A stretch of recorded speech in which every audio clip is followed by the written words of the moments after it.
ku caasintaada ilaahayow u naxariiso, ilaahayow iska cafi, ilaahayow adiga mooye cid kale ma lihi. xasan albasri ayaa ku ta'asuray oo eegay haweenayda wejigeeda, wuxuuna arkay iyadoo ilmaynaysa oo aad u oynaysa. kadibna haweenaydii ayaa dhoola caddaysay oo ka soo laabatay.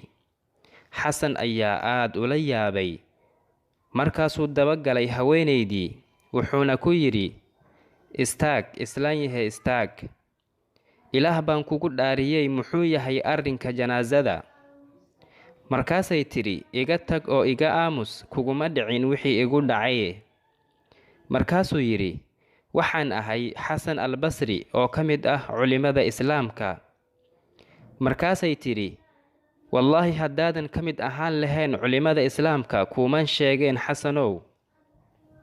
kani waa wiilkaygii caasiga ahaa ee qalbiga adkaa, kaasoo dadka magaalada dhammaantooda ay ku yaqaaneen inuusan ka tegin shay alle uu ku caro gelinayo ilaa in uu sameeyo mooye.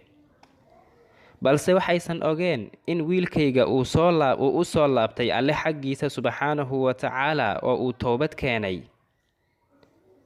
habeen barkii ayaan alle baryi jiray, waxaana dhihi jiray, yaa rabbi man lii siwaaka, allaahumma hdi haada ashaaba alcaasi dha lqalba alqaasi.